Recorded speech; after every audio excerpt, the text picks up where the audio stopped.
Yeah, lots more on Frank's return a little bit later. But let's start with the headline fixture of the weekend. Liverpool against Arsenal at Anfield. Let's hear from both managers, Mikel Arteta, but first, Jurgen Klopp. Mikel, good afternoon, good to see you. Hello. Can we start off with team news for Sunday and any developments and updates on William Saliba?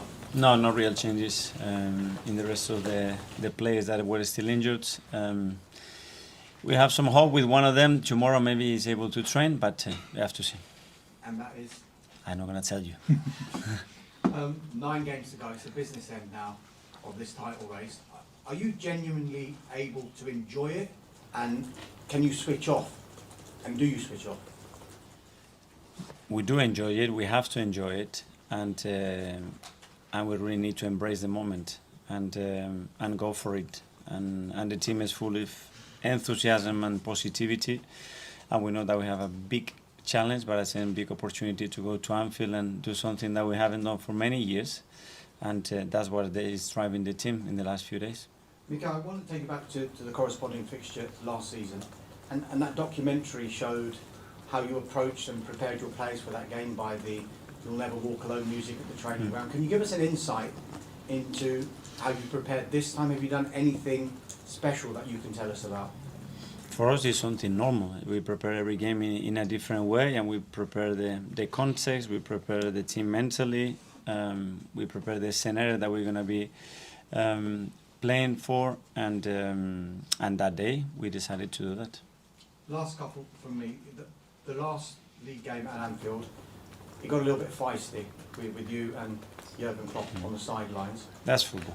That happens in football, and after that we hug each other and move on. And last time we were together, nothing happens. I have full respect and admiration for what they've done, him and the coaching staff at Liverpool, and we moved on. But did you learn anything about yourself, and would you approach that kind of situation differently this time? I don't know. I have to be in the situation again. So I don't know. I reacted that day, and the way I reacted to defend our players the best possible way, and that's it. Hopefully, I don't like seeing me like this, so hopefully not. Just finally, you mentioned that you haven't won there for so long. You were in the team when you last won at Anfield. Yeah. Have you used that at all as preparation for your players to tell them this is the feeling you can get? And what are your abiding memories of that day? We've been in a few grounds that we haven't won in 17, 22 years, and another 18 in another one of them, and we have managed to do that. So we are capable of doing. We know that we're going to have to be at our very best to win the game, and certainly better than we were there, especially the second half last year when we just opened up and allowed Liverpool to attack open space in a really comfortable way. So we're going to have to be better than last year, that's for sure. Just on Check on team news first of all. Virgil, Diaz, Thiago, Naby, how are they? Anyone likely to be back for Well, sure. Of course, completely normal back in training. Luis and Thiago training completely normal. We have to. So, the plan with Luis is that he will be available 100% for Leeds. So. Just again, it looks good, everything is fine, but it was a long injury, and so we have to be careful, and we will probably not involve him for Sunday. Thiago looks slightly different. He was not out that long. Trained now 3-4 times with the team, and might be available, but we have to check how he feels today. You know about your record against Arsenal at Anfield. Last time they took a point was 2016, last time they won at Anfield was 2012. But do you sense that this Arsenal is pretty different to what you competed against before in your time in it? Yeah, I don't know. No. I knew Arsenal before I arrived at Liverpool, obviously, but never felt.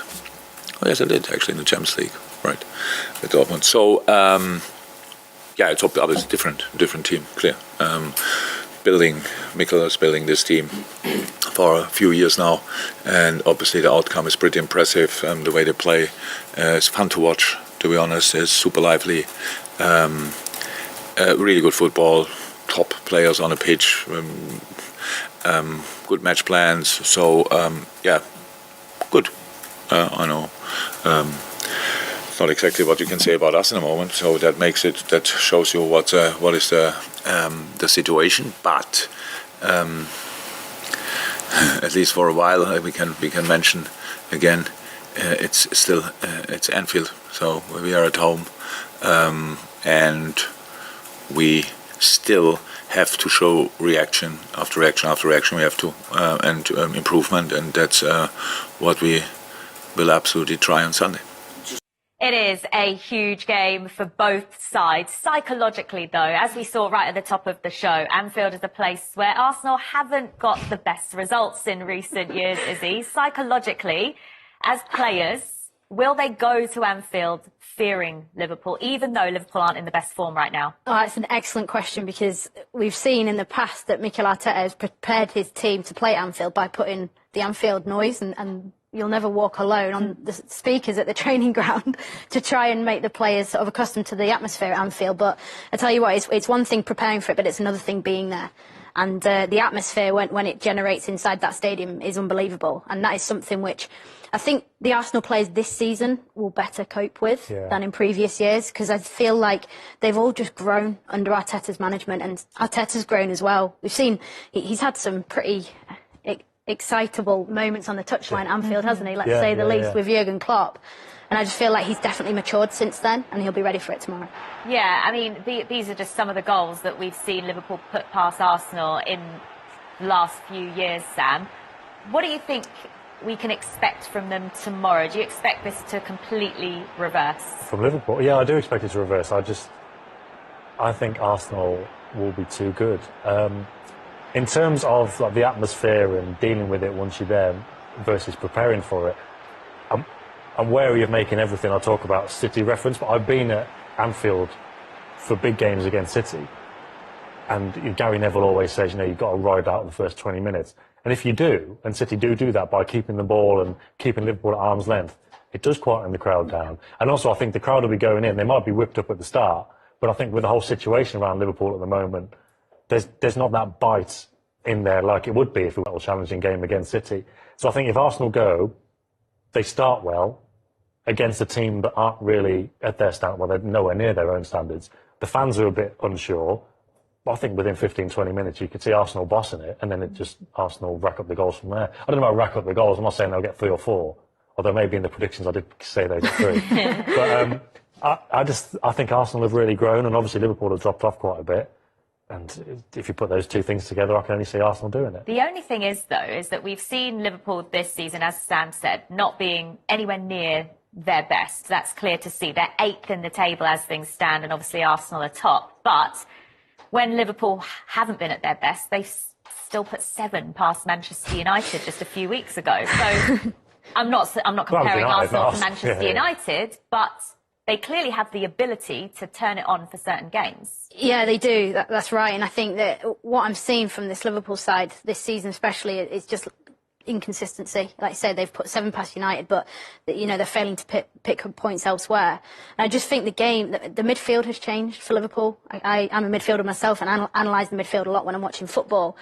And I'm just looking at the way the dynamics work, and I can see, to go off what Sam said, if the Arsenal midfield get working tomorrow when they play against Liverpool, I just feel like they're going to overrun Liverpool in midfield, and that's where the chances are going to create. And I can't help but think Martinelli's going to get the best of Trent Alexander-Arnold at right back if he plays. And I just think that generally speaking, Arsenal's structure in their system is going to be too much for Liverpool. Well, if he plays is a really interesting point, because in the last match, Jurgen Klopp made a fair few changes. That's not something that's been characteristic of Jurgen Klopp in the start of the season, perhaps. Obviously, the last couple of games, he has changed things a bit. Salah and Gakpo were both on the bench to start, as was Trent Alexander-Arnold. Do you expect all of those players to come back in for this? It's difficult, isn't it? Because, like you say, it's not something he normally does. And also, over the years, even when they were at the top, they didn't... Even years ago, when they were really at the top, when the bench was like Minamino and Shaqiri, they were fine for the last 20 minutes, half an hour, but he never rotated too much at the start of the game and never really had to. And they always managed it really well. But now it just seems to have got to the stage where there's an element of, well, they just played Man City and then they've got another game, so it makes sense sports science-wise to make those changes. But it just feels like Klopp's thinking, well, what can I try now? Yeah. Like other managers, because he said, didn't he, before the game, the elephant in the room is, I've not been sacked. But with other managers, you get sacked before you have to try plan X or whatever. It feels like what he's up to now. It's like, okay, well, if I just change everyone, we'll see what happens. But it didn't really work anyway, because I thought they should have lost against Chelsea. Part of the wider problem, what I think at Liverpool, is fatigue. And I don't mean that by numbers. I don't think the amount of sports science that's used in the game now, you know, stats are used to sort of gauge players' performances and what they can go and do week on week. But like Sam said, they've had to rotate because the players are fatigued and not able to sustain that sort of high-intensity press that we've seen from Klopp so often. Yeah, you mentioned a minute ago about the midfield, so I'm guessing Virgil van Dijk being available and coming back into the side for the game on Sunday probably doesn't make all that much of a difference if midfield is where their real issue is? We've been really critical. Van Dijk's definitely not been himself this season, and that's been a key feat of how Liverpool have been so secure at the back with the back four and the communication of Van Dijk into the midfield. And Fabinho, just he's not working. Yeah, He looks really out of place, and you kind of think, well, if you take Van Dijk out of the side for injury or whatnot, you go, okay, well, how's Fabinho going to function? Fabinho's performance has dropped. So it just seems something isn't quite right there. And my opinion is that I think it's fatigue. From an Arsenal perspective then, Sam, obviously they're absolutely desperate to win this title this season and not drop any points between now and the end of the campaign. There isn't long left. With this match, if they win it, is that pretty much the title done? No? No way. How could it be? How could it be? I guess on paper, there's still so many games to go. On paper, this game and the Man City game on the 26th of April are the two biggest If they were to games beat left. City, then you think, okay, because then, presuming the gap stays as it is, get down to 5. But then Arsenal win, and it's 8 points with a few games to go. They're obviously much closer to it. But they can't win this and then think that's it over. You would have to say from the outside, they've passed another big test, like a major test. But they've got difficult games to come. And, you know, we've seen this with title races, not so much in the past because City and Liverpool have just taken it to incredible levels, but normal title races before this City and Liverpool era, teams would lose in like April and May, and that would be normal. But recently, you think if a team drops points, that's it. There's so long to go, and, you know, we're so accustomed to going back to like 7 or 8 years ago when City won it on the Pellegrini. They lost at Anfield, and everyone was like, oh, that's it, that's the title wrapped up.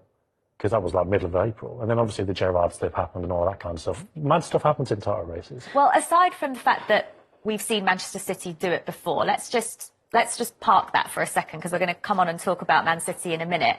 But from an Arsenal side of things, have you seen any warning signs that the fans should be worried about, that they are going to slip up? No. Well, I keep thinking, yep, next fixture is going to be a warning sign, and then they overcome it. Yeah. So for me, they're ticking every single box at the moment. When you think they're under every test against the opposition. It was that Villa one, wasn't it? Just after the City Exactly, game. and I think the only fear that Arsenal can have, and it's not one specific game, but it's just the whole concept of being chased by City. And if you're being chased by anyone, you don't want to be chased by City because of the mentality at that club. And at the moment as well, they're boosted by having Gabriel Jesus back and straight back into the starting 11 and scores 2 goals as well. They've got everything going for them, and the only reason to think they might not win the league is like just this. While this may happen, you know, they may fall apart. They may not be used to the title pressure. The closer it comes, the more nervous they get. But people have been saying that, you know, thinking it would happen in January, February, March. Now we're in April. It hasn't happened yet. But you look at those moments, like with Jesus being out injured for such a long period of time, and you go, well, who's going to score the goals? Nketiah. Yeah. He came in and he's done excellently well, and it just goes to that is the signs of a title-winning team. OK, let's focus on Manchester. Derek Ray here on the commentary box, joined as always by former Arsenal and England fullback Lee Dixon. And this has all the makings of a high... Aubameyang.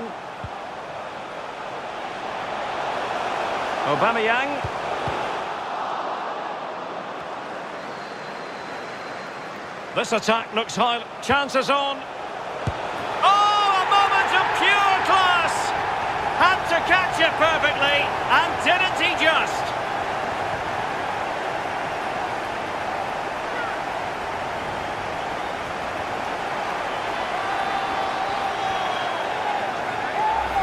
Well, here's the replay. It's a really dangerous ball into the penalty area, and then just look at the finish. Reads the flight perfectly and absolutely smashes it beyond the keeper. There's just no stopping that.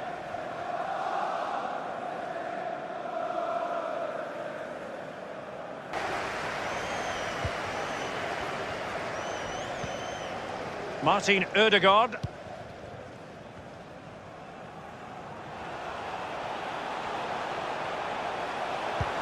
And slipped through beautifully.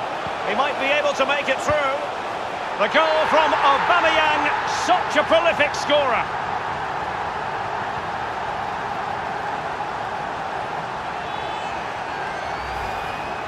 Well, look at this again. It's all about being in the right place at the right time. And from that sort of range, there's only one winner.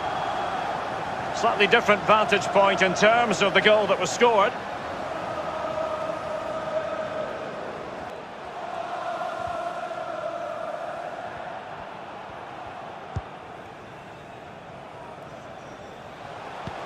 Oh, a lovely ball. It's there for him. And a goal! Wonderful stuff as they accelerate away from the opposition. Well, it's good build-up, and there's one player standing in front of the goal, and it falls to him, and he's not going to miss from there. Well, let's take another look at that goal, shall we?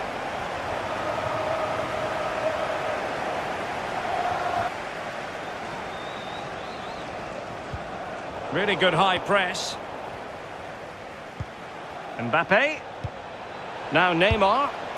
A goal it is from Neymar. Left foot, right foot, knee, doesn't matter. It's in the back of the net.